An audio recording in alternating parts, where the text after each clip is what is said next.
Hey, hey, hey, everybody. Today I have for you podcast number 022. Today's podcast is titled The Distillery.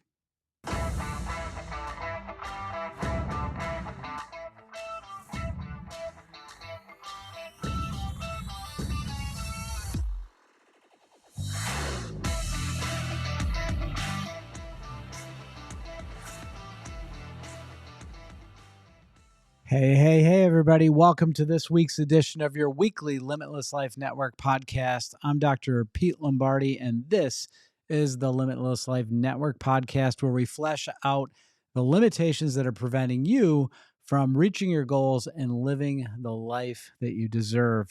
And this podcast is for you if you want to live a life with less limitations and more freedom with a healthier mind, body, and spirit. So, today we have for you a pretty cool topic. Just thought this one up today. I actually spent quite a bit of time dealing with some of this.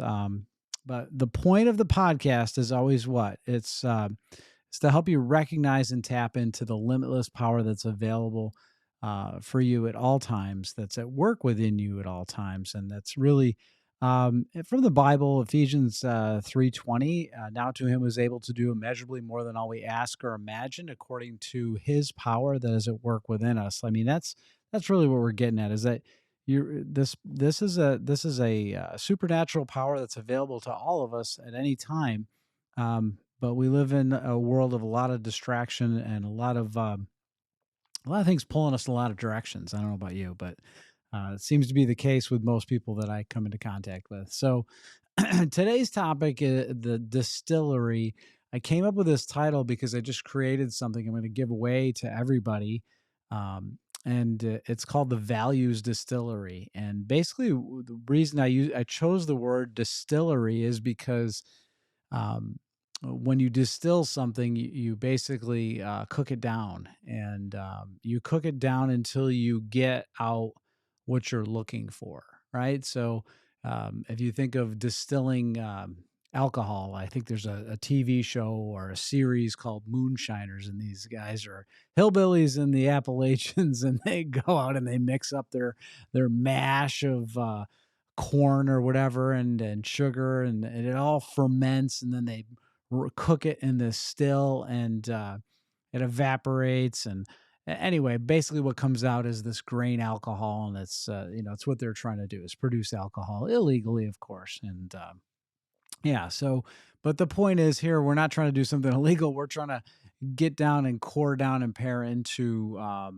what matters most to each and every one of you, and we all have different values that resonate more than other values with somebody else. So it's oftentimes one of the biggest reasons why we can't agree politically ever, right? Because certain people value certain things more than other people. Like some people value economics more than they value I don't know, let's say the environment. Maybe that's a hot topic there, right? That we could all argue about and get all mad at each other, and nothing happens, right? We're not going to do that on this podcast. Instead, we're going to stay positive because you know, positivity and taking positive actions every day is really a lot more beneficial. You'll have a lot more joy in your life. But point number one, it kind of goes back to an idea that we talked about before on another episode. But a very strong motivator for many people has always been, and we've seen it play out time and time again.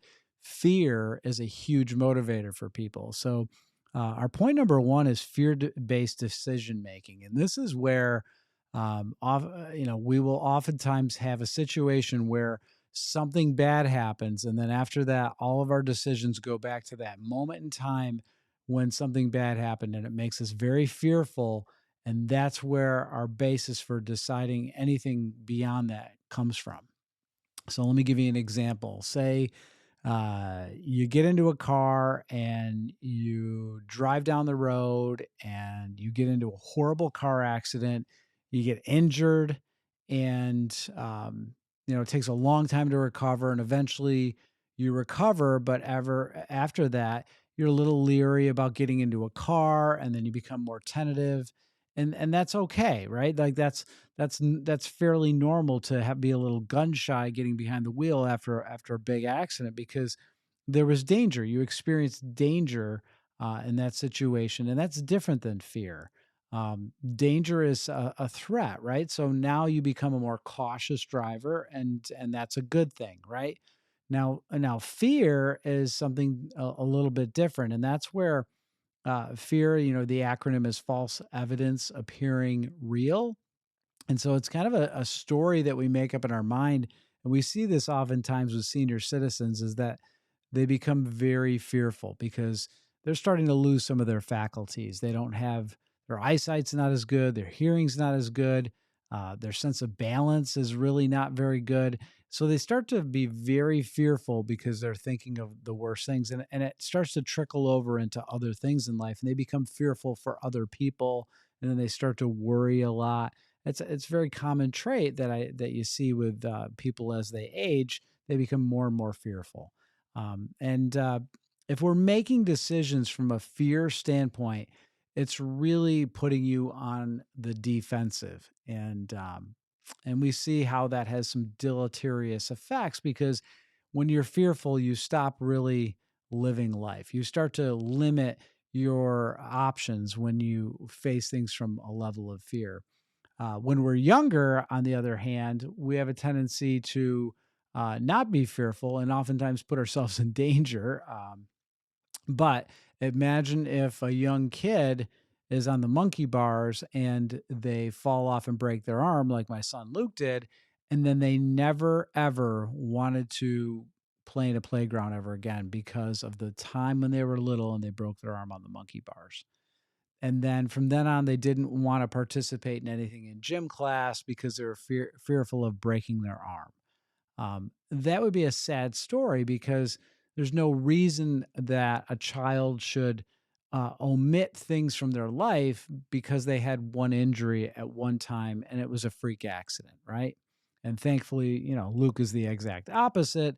He's done all kinds of, sometimes dangerous things. My wife was telling me about his recent attempt at downhill skiing and how he wasn't really that good at it, and he was going way too fast and out of control, and of course he pole vaults, so that's not the safest sport in the world. But anyway, so it hasn't stopped him at all. So fear-based decision making. So just be aware, like be really conscientious. Like, are you making decisions out of fear, or is it something that you're making a decision based on something that's meaningful? Right? Are you using the facts, or are you using fear? False evidence appearing real. So that's a story we tell ourselves. It's not necessarily true.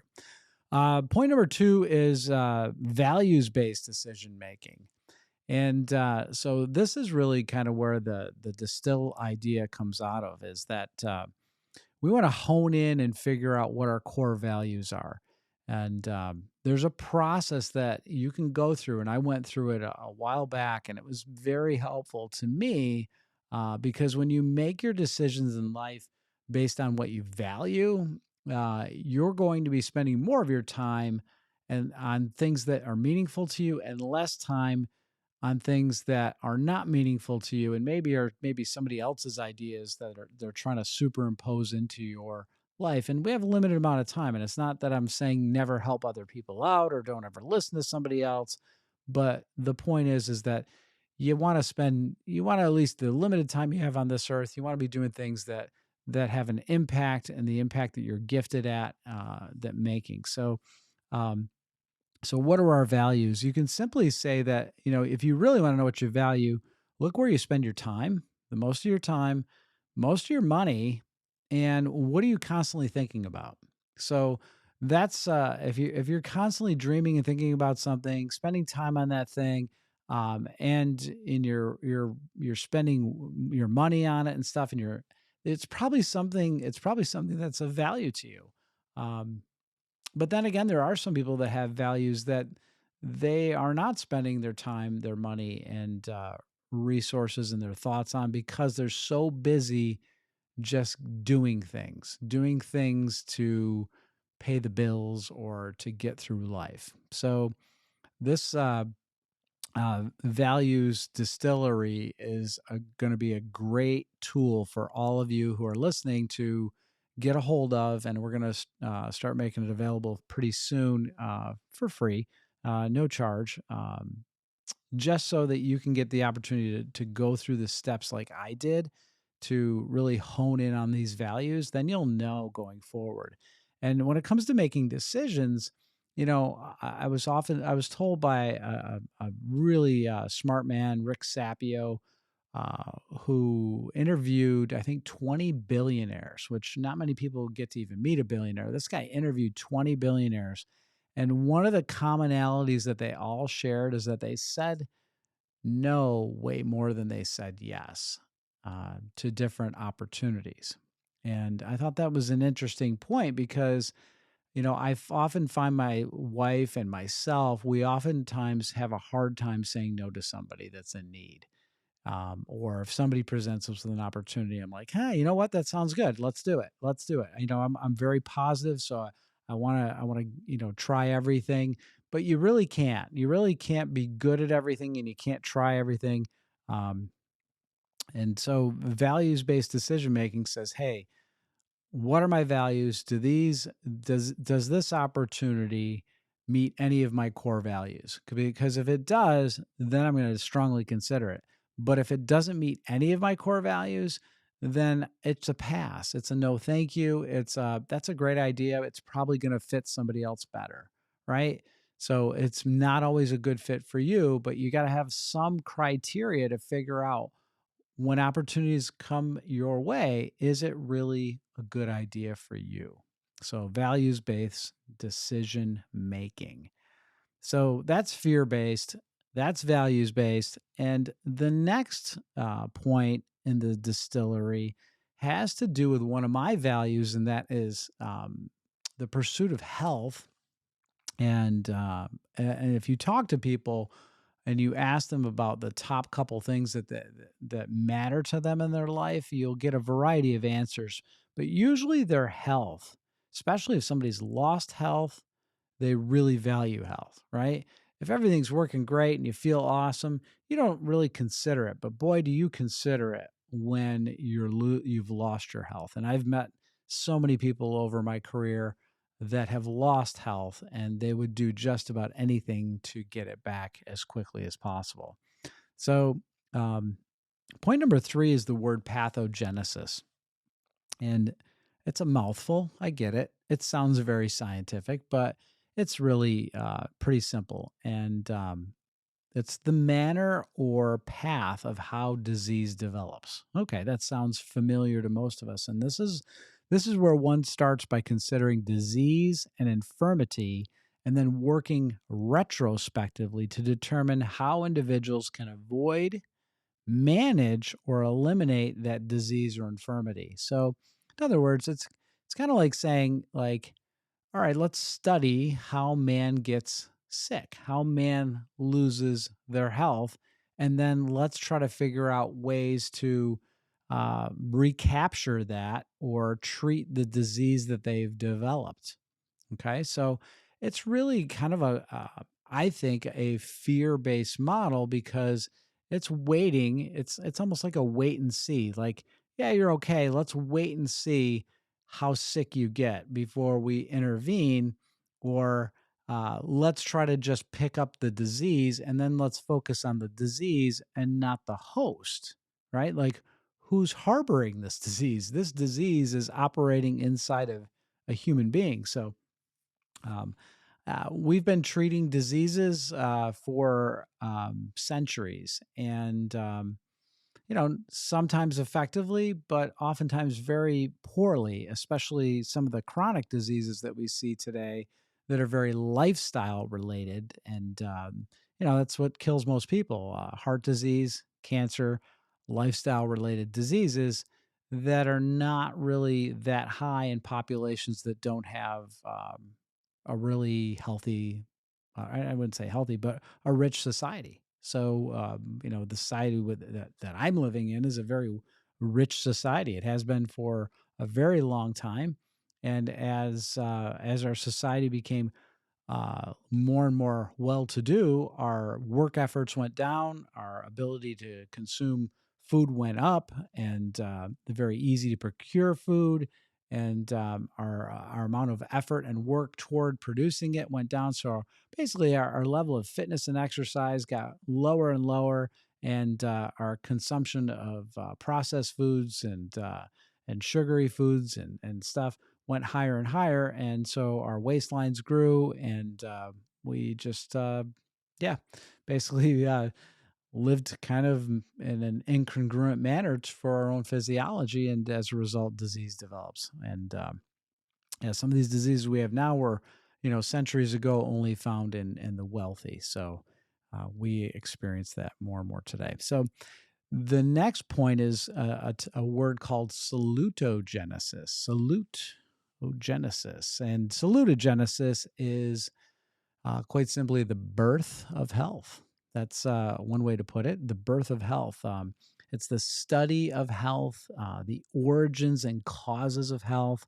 It starts by considering health and looks prospectively at how to create health, how to enhance health, how to improve physical and mental and social well-being. So, salutogenesis is it's a very philosophically congruent um, concept with actually chiropractic. And the founder of chiropractic, D.D. Palmer, uh, talked about, and he wondered and he reasoned and he theorized, like, how is it that one man gets sick and the other man doesn't? Like, what makes man healthy versus what makes man sick? And that's kind of where everybody else was going.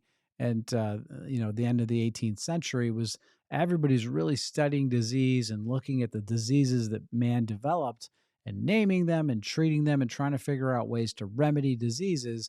And Palmer saying, like, what is it that makes man healthy? What makes man express this vibrancy of life force? What's going on with this, with man's energy? Why is it one man exhibits all this, like, this energy and vibration of health and vitality, whereas the other one's energy, who's sick, is low, and you can just tell the difference between a healthy individual and a sick individual. So uh, salutogenesis is the term that describes that, and that is it almost reminds me, and that's why I brought in, like, fear-based decision making, fearing sickness and disease, versus salutogenesis, which is not a fear-based mindset. It's really more of a values-based mindset. In other words, if you really value your health, you're going to do things that are congruent with your health. And that kind of brings us to point number 5, which is was a really pivotal moment to me, because it really clarified some stuff when I heard this concept. And it was taken from some writings of Ayn Rand. And some people absolutely love Ayn Rand. I think she really described a lot of what she witnessed growing up in her books, and they showed some really stark contrasts that are kind of playing out today, actually. So anyway, one of the things that she talks about in one of her books is contradictions leading to destruction, and that was a really kind of a theme that you pick up, is that if there's contradictions going on, there's a wake of destruction that is going to be evident from those contradictions. And the level of destruction is going to be to the level of the contradictions that are at play and how long they stay that way. So let's try to think of some examples of this.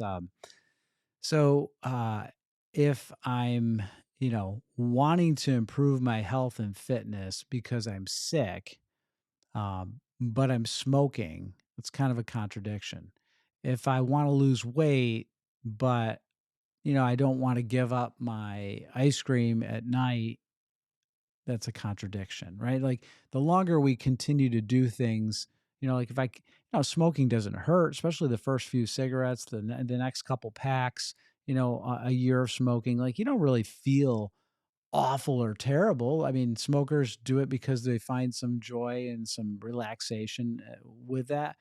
but it's the compounding effect of it. Every one is just making things worse and worse as far as your health goes, and we know that over time, it's eventually going to rear its ugly head some way, somehow, whether it's emphysema or whether it's lung cancer or just chronic lung infections. Who knows what it's going to lead to? But we know it's going to lead to some type of destruction because it's a contradiction to how the body works. The body wasn't designed to breathe smoke, it was designed to breathe clean oxygen. That's the contradiction. The reality is you're meant to run on oxygen. Your brain needs oxygen and glucose, right?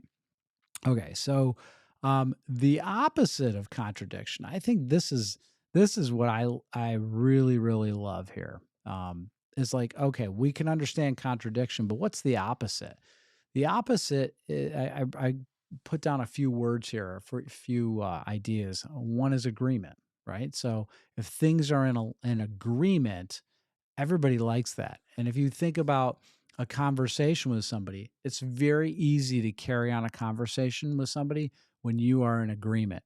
As soon as you start to disagree with somebody, immediately you start to pull away, you start to withdraw from the conversation.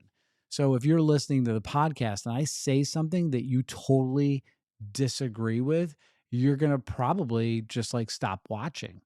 But if you find this engaging and you're in agreement with it, you'll continue to watch, right? So that's agreement is the opposite of contradiction. Accord, being of one accord, right? That's like agreement as well. Concession, right? You make your concession is like your um I guess coming to grips with each other's reality, right? So you're it's almost not conceding, but there's a concession. The consensus is right. Consistency, harmony. When things are in harmony, do they work better or do they work worse? Of course, they work better, right? We love it when things are in harmony. It's so much easier when things are in harmony. And that's how we're meant to live. We're meant to live in harmony with nature. We're meant to live in harmony with each other, right? So that's why when you're in a relationship with somebody, if there's harmony, it's a very easy relationship. There's no stress whatsoever because you're in agreement on things and you approve. That's another word, approval. You accept, you're in acceptance of their who they are or what they're doing, right? So acceptance is another word, approval is another word, concurrence, you both concur, right? It's everything is in alignment. Corroboration, right? So or collaboration, right? When you come together with multiple ideas that can lift both sides up, wow, things working together synergistically, right? Likeness, and that's another word that is the opposite of a contradiction. So that's something that if you can be mindful of in your own life and do some housekeeping there, just like say, hey, I'm going to look introspectively. Are there any contradictions in my life? Is there something that I'm doing, thinking, whatever it might be, that is not in harmony with how my body's designed to work, with how I'm supposed to be getting along with people. Like if you're having issues with an individual or a family member or something, if there's a lack of harmony there, there's probably some contradictions. There's probably things that you're not in agreement on. And the best way to solve those things is to dial it back to what you do agree on, right? So what is something you can share reality on? Sometimes it's just as simple as saying, you know what, we both like watching NFL football, or maybe we both like to go for walks. Let's leave it at that.